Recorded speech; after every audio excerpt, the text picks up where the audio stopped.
Hi guys, and welcome to another episode. This episode is a bonus episode actually. Eye of the North, I'm not actually hoping to do very many bonus episodes at all. As you know, in Nightfall I did quite a few. I was sort of experimenting with it a bit. I don't know whether they're really that great, so I'm hoping to not do too many in Eye of the North. Most of the episodes will just sort of be integrated into the main Let's Play, but this one basically has to be a bonus episode because it's got nothing to do with Eye of the North. It's a festival. So you've seen an episode where I've shown you the Cantha New Year, which is a Canthan exclusive festival. Well, this is another one. This is the Dragon Festival, and it's a celebration in Cantha to sort of herald in the start of summer. So let's read the description from the official website, shall we? So, Cantha commemorates the Dragon Festival. This weekend, Canthans celebrate the historic Dragon Festival. Enjoy quests and games and prizes. Oh my! Visit the boardwalk, jump into the Dragon Arena, score some cool prizes too. The events take place in Shingji Monastery starting on Thursday the 30th of June, and it wraps up on Sunday July the 3rd, okay?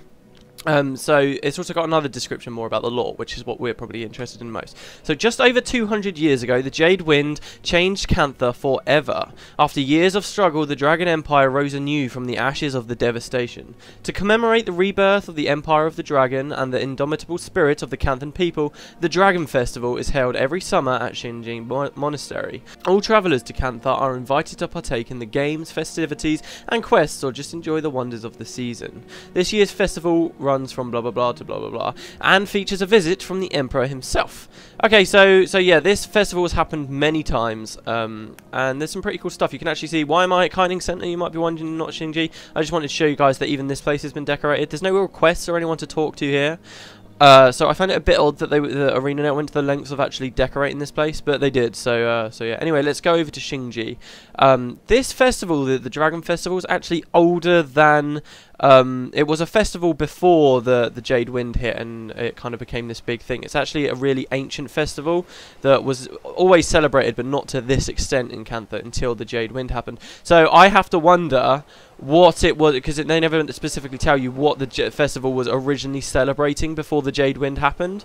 And it's called the Dragon Festival. It probably keeps its name from what it was originally about. Again, this is just, I know a lot of people disagree with me, but this is another thing pointing to dragons in the history of Cantha that we don't know anything about. I'm sure there's something to do with the Elder Dragons around here. I'm just sure there is, and I think it must be the Deep Sea Dragon, because if you remember in the Factions Let's Play, I showed you those dragons coming out of the water and stuff, and I'm not saying that they exactly are the Elder Dragons or have a direct relation to them, but they could be sculptures depicting something to do with them. I'm just sure there is. It's called the Empire of the Dragon, for God's sake. Okay, anyway, right, let's get off that tangent. So, so yeah, during the New Year, I actually showed you a lot of the stuff. So a lot of the same things are happening here. So in the New Year, do you remember the Dragon Arena? I showed you that. If you haven't seen it, there'll probably be an annotation to the episode. I also showed you the roller beetle racing, and I also I showed you the boardwalk, which you can only access over here with all the 9 rings and the worm game. And oh, there's actually a cool thing that somebody told me in a comment, which I think I'll do. And I've only just remembered it. I didn't plan to do this. Somebody told me in a comment in the last bonus episode I did when it was Cantha New Year back in February that there's a guy you can talk to here.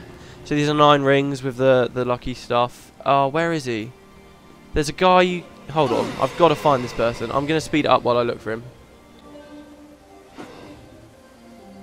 Oh, do you know what? I think it's only accessible at the New Year. Oh, that's annoying. Okay, so there's a guy here that I never knew about, but somebody told me in a comment. I thank you to whoever that was. I can't remember who it was. But there's a guy you can speak to when you come here on New Year, and you can pay him like a ticket or something, and he'll actually fire a pig out of a catapult, if I remember correctly. It's just absolutely hilarious. I've never seen it. I really wanted to check it out. But I think it's only a New Year thing, because the original Cantha New Year that we ever celebrated was the Year of the Pig, so that's kind of where that ties in. Oh well. Okay, so yeah, this was the boardwalk. So I've shown you a lot of the stuff. So you might be wondering, what's this episode going to be about? Well, it is a different festival. There's a lot of the same things that you can do here, but it is a different festival. So we can see some unique quests which happen here, and we can also see the visit of the Emperor, which happens in the big finale at the end. So I should probably speak to, I think it's this guy, who will teach us a little bit more. Actually, no, it's this guy, the Master of Ceremonies, who will teach us a little bit more about the festival. So he says, the Dragon Festival is a long-standing tradition in Cantha. For decades, our people have gathered together to feast, share tales of our history, and revel in the warm breeze of summer. And this year, we also celebrate the victory over Abaddon and the rise of Cormyr, the goddess of truth. So this quest text hadn't obviously been updated, but this was added when Nightfall came out. Obviously, in the storyline, it's now even further past that, so really this dialogue should have changed slightly, but we can suspend our disbelief. Tell me about the Dragon Festival. The Dragon Festival began as a holiday that allowed the people of Cantha to relax and forget about the troubles of the world for a few days each year. The multi-day festival reaches its climax when the Emperor arrives at the monastery. He then performs an ancient ritual to call upon the constellation of the Dragon to give its blessing to Cantha. This year, the Emperor has decreed that the festival shall also commemorate the great battle against Abaddon and the rise of Cormyr as the new goddess of truths. Many Canthans will participate in reenactments of our triumph over the fallen god and his demonic forces of darkness. I hope you will join us. I find it interesting they call her the goddess of truths there. Maybe that's just a Canthan thing. I've never seen that before. Okay, so tell me about the history of the Dragon Festival. The Dragon Festival was established a long time ago, though it did not become the massive celebration it is today until Emperor Hanjai ruled Cantha following the Jade Wind. The young Emperor restored the once chaotic Dragon Empire to the orderly kingdom you see today. He felt it especially important for citizens to remember their roots and recognise that which they overcame. The festival gradually transformed into a grand celebration of Canthan strength. The dragon is the physical representation of that spirit in all of us. Okay. Right, so thanks for the information. Now, he won't tell us, but when this festival first came out, actually in Guild Wars history, so on the year that Factions came out and this festival first happened, they surprised all the players by having the festival go on like normal, and then they added quests, and lots of demonic forces of Abaddon started attacking the festival. At that time, Nightfall wasn't out, so nobody knew what the demonic forces were, but we knew they were the same armies that we'd been seeing in the Tomb of the Primeval Kings. If you remember rightly, Abaddon was also attacking there, and the Zaishan were there trying to defend the Tomb of the Primeval Kings. So this was all happening, and in fact it ended with a visit by the Fury, which we'll be seeing later. If you remember, the Fury was one of Abaddon's great generals, well, Malix's great generals, out in the Foundry of Failed Creation. So it all this is actually very heavily tied to the Nightfall story, because it's actually the story of an attack that Abaddon made in Cantha before Nightfall even came out, which is pretty cool. And in fact, we can get some more elaboration on that by speaking to this guy here, Acolyte Norge. Now, what the people do is that only happened on 1 year, and you could fight actual demons, right? In the subsequent years, now it's become a bit of a tradition, very recently in the Canthan Festival, everybody reenacts the attacks that happened then, so you can still play the same quests, it's just you don't fight legitimate monsters anymore. You fight people sort of dressed up as them in reenactment, which is quite cool. So if we speak to Acolyte Norge, or Norg, whatever, he will say, "Sigh, how in the world I let my fellow Zaishan talk me into participating in these reenactments? I have no idea. Well, let us get on with it. These are dark times. Those creatures have spread a vile corruption through Cantha, though they are not unfamiliar to us. We Zaishan have encountered them before. If only my brethren could be here to fight this menace. Alas, we are locked in a bloody battle we do not dare turn our eyes from." So hopefully this makes sense to you guys. It was attacked a couple of years ago, and now they're just reenacting all of the attacks. So you can play through the same quests. Okay, so tell me about these creatures of darkness. Everybody's role-playing, essentially.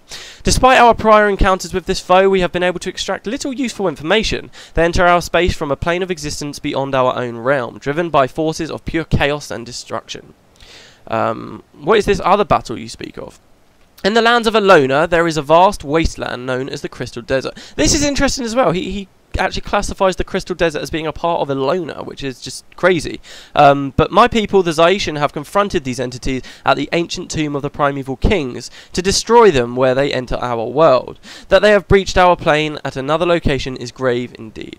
Okay, so you can probably see why now they also really celebrate the rise of Cormyr and the defeat of Abaddon, because really it was Abaddon that staged the attack on this festival back in, what year is it? 2006? It was Abaddon that did that. So this is why they're all so happy about it. There's lots of people to speak to. I thought that was an NPC there, but it's actually a guy in a tonic. I wonder if he did that deliberately. Right, so what we're going to do is pretty much you've seen everything now. Throughout the festival you can earn victory tokens, which can be used at the end of the festival in the grand finale, which I'll film later on when it happens, when the Emperor comes, to get you a unique hat. But the best way to get the tokens is by completing these reenactment quests of the attacks that happened all those years ago. So let's do that. That's what we're going to be doing. You've already seen all the other events, so Places, everyone, places!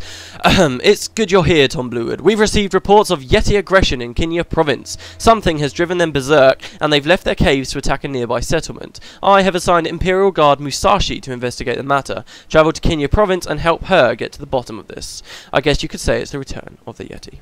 Okay, so yes, Star Wars reference. And yeah, the quest will take us over here. Now, the episode is already... I've been talking 10 minutes, what the hell? Okay, yeah, I'm going to have to cut it till we get over there to the Cantha province. So we're reenacting what happened before. So it all started off when people noticed that Yetis were getting aggressive and attacking a local settlement. So I'm going to walk out through the Sunqua Vale, not map to the Ran Musu Gardens, because it's actually quicker coming this way if I remember correctly. Oh yeah, let's add Vec, there we go, and we'll also add... some of these old henchmen. Let's add... was it Kasai? Because we met her in the non-tournament recently, and Lucas. I always liked Lucas. Okay, let's go. Okay, so here's Cantha province, and you'll see that actually the person we want to speak to is right here by the red shrine. So, hello, Imperial Guard Musashi. For the glory of Cantha, yes. Hanso sent you? You're just in time. There's no way I could handle these woolly buggers on my own. They've gone loony and attacked the locals in a rage. We must move quickly and put an end to this before more are lost. Right, so we come over to this town here. If you remember, this town's actually got an interesting story which I never actually managed to show you. A lot of the stories that go along in Xingji Monastery, on Xingji Island, sorry, are very dependent on what profession you picked. Like, you might remember back at the start of the Factions Let's Play, I was talking about how I didn't know whether I wanted Tom to be a ranger actually or an assassin, and he very nearly was a ranger, because one of the original ranger quests you can see a panda, which is it's the only way you can ever see a panda in this game because they were removed because of Chinese law, and it's still in that one place. But yeah, the story's changed like this, and if you're a monk you actually learn quite a lot about this little town here, and it turns out that here the plague actually starts affecting these people before you've even seen it happen at the what do you call it, the Minister Cho's estate, which is pretty cool. So yeah, this has got a reasonable story. If you speak to some of the collectors and just villagers, you see them sort of hinting at it. But yeah, lots of Yetis have come here, and we've just got to kill them. So I will speed it up or cut it because it's not very interesting. There's no dialogue at all.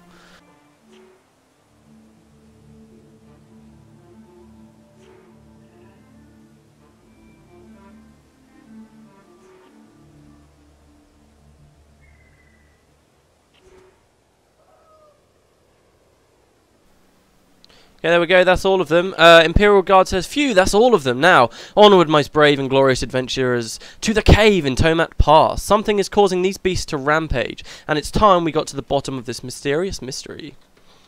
So, the dialogue we're reading here is actually all different. People were really panicking and freaking out when this first happened. I think it was 2007, actually, not 2006.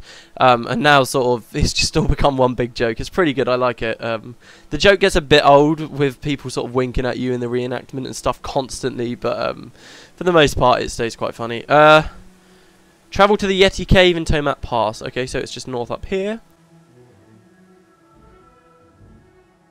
Yep, lots of bones. Do you remember this place, guys? And inside is a lesser grasp. That hideous creature has taken control of the cave and stirred up the Yeti like a hornet's nest. No wonder those shaggy oafs are on a rampage. We must destroy it. So, originally, this was a real lesser grasp, if you remember the things that we saw in the Realm of Torment and at the Tomb of the Primeval Kings. Now they're just people wearing sort of a mask, which is quite funny, but yeah. They're still just as dangerous as they always were. The mechanics of them haven't changed at all.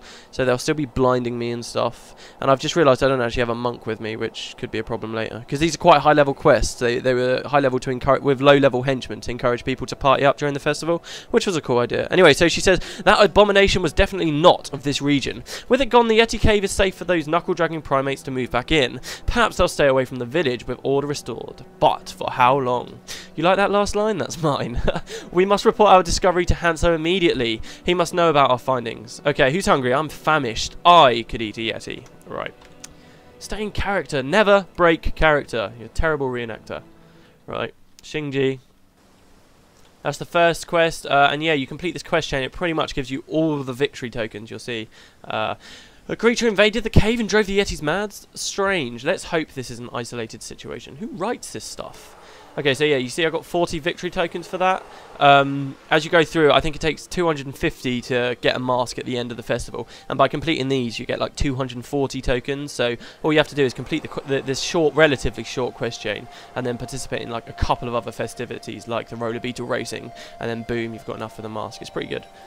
That last reenactment wasn't too bad, but I think we can do better, folks. I want more energy and emotion this time. Okay, you ready, Tom? I've bad news. We found the ravaged remains of a monk just outside of the village. So little of his body remained, it through the sheer will of the gods he made it this far. On his person was a letter, a desperate cry for help. The shrine of martyrs fallen, it said. Meet Musashi in Sunqua Vale and accompany her on this mission. I can see it now on my name and lights. Right. Yeah, we're going directly back to where we were. Let's go out to Sunqua Vale first. Okay, and Musashi's right here. She says, for the glory of Cantha, I saw the remains of that monk. What a grisly sight. We better get to the shrine quickly, for I fear the longer we delay, the more carnage will result. And we go pretty much right to near the portal where we were before. Again, I'm going to cut it, guys. Okay, so a Canthan peasant says, in the name of the gods, run for your lives! Right, so this is, it ate them whole. This is the Shrine of Mart over here. As a mesmer primary profession, you actually come here and cure someone of a hex. Flee, you fools, it's coming! But yeah, it's quite different now, everybody's dead. There's a monk there, Brother Sitai, and a lesser grasp. Oh, he's cornered. I think we have to save his life. Go, go, go, go, go!